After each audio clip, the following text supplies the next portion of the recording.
Olá pessoal, aqui é o professor de matemática do curso pré-vestibular municipal de Belém, Éder Bruno, e vamos dar continuidade à teoria dos conjuntos na nossa aula de número 2. Acompanhe comigo. Falaremos sobre tipos de representação. Sabemos que um agrupamento com atributos semelhantes é o que caracteriza um conjunto, e esses agrupamentos eles podem ser classificados como conjunto unitário, conjunto vazio, conjunto universo, conjunto finito e conjunto infinito. Vamos abordar um por um. Começando pelo conjunto unitário. O conjunto unitário é aquele que possui apenas um elemento. Observe aqui o exemplo do conjunto B.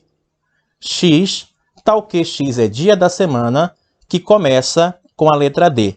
Esse conjunto é unitário, pois o único elemento que satisfaz essa condição é o domingo. Logo, o conjunto B é escrito dessa maneira, com apenas um elemento, por isso ele é classificado como conjunto unitário. Conjunto vazio.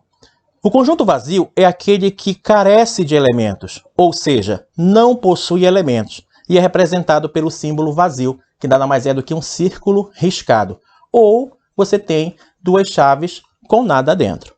Observe o exemplo aqui do conjunto C. X, tal que X é ímpar e múltiplo de 2. Esse conjunto ele é vazio, porque não existe elemento que seja ímpar e múltiplo de 2. Logo, representamos o conjunto C dessa maneira ou dessa outra maneira. Atenção!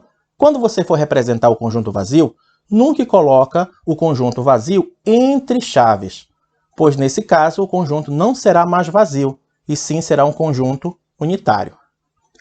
Você tem que saber que um conjunto ele pode virar elemento, desde que ele esteja dentro de outro conjunto. Aí você pode observar que o conjunto vazio ele está entre chaves.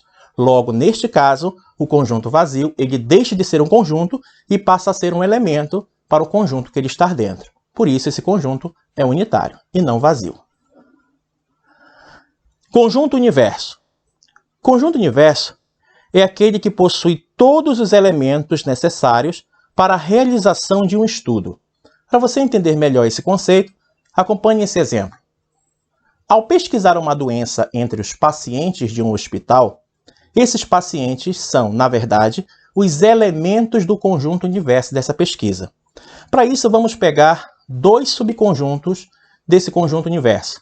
Aqui nós temos o conjunto dos pacientes, que são homens, e aqui um conjunto que são os pacientes mulheres. Então perceba que esses dois conjuntos fazem parte do estudo. Logo, para englobar esses dois conjuntos, é necessário ter um conjunto maior, que nós representamos por um retângulo, que nada mais é do que o conjunto universo, que é indicado pela letra U. Então podemos dizer que o conjunto universo é um conjunto que contém todos os outros conjuntos que fazem parte do estudo. Bom, agora vamos falar sobre conjunto finito. Conjunto finito é um conjunto que, quando seus elementos podem ser contados um a um, do primeiro ao último, e o processo chega ao fim. Podemos indicar o número de elementos de um conjunto dessa seguinte forma. N de x. Imaginemos que x seja um conjunto. Se eu quiser saber o número de elementos do conjunto x, eu indico como n de x, que nós lemos da seguinte forma. Número de elementos do conjunto X. Observe aqui esse exemplo do conjunto A, formado pelos elementos 1, 3, 5 e 7. Ele é finito, pois dá para nós contarmos do início ao fim os seus elementos. Logo, o número de elementos do conjunto A é igual a 4. Conjunto infinito. Um conjunto é infinito quando não é possível contar seus elementos um a um, do primeiro ao último. Por exemplo, veja esse conjunto B, formado pelos números ímpares naturais. 1, 3, 5, 7, 9, 11 e assim sucessivamente. Usamos uma reticências para indicar que há mais de um elemento desse conjunto, ou seja, que dá a ideia de continuidade. Então sabemos que esse conjunto ele é infinito. Igualdade entre conjuntos. Dizemos que dois ou mais conjuntos são iguais quando possuem os mesmos elementos, Ou seja, quando todo elemento de um conjunto A também é elemento de um conjunto B e vice-versa, independentemente da ordem em que eles aparecem no conjunto.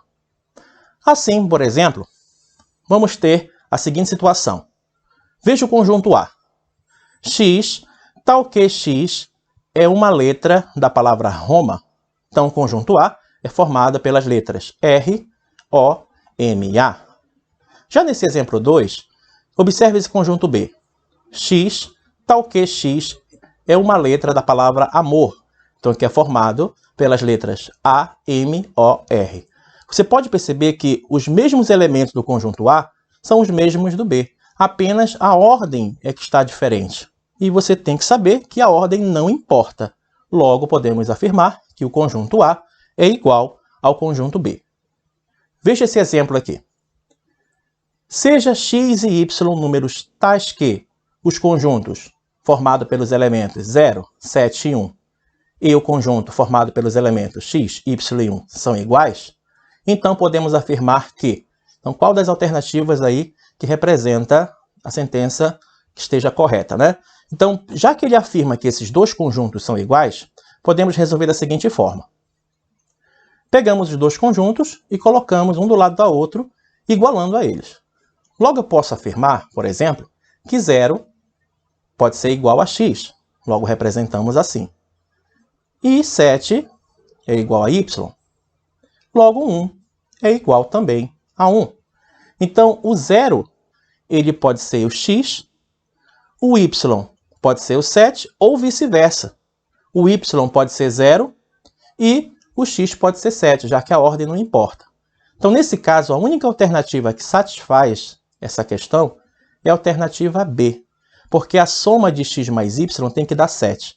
Então, como a ordem não importa, então x pode ser 0 ou 7 e y também 0 ou 7, a soma de 0 com 7 sempre será 7, não importando a ordem, porque na soma a ordem não altera o resultado. Tudo bem?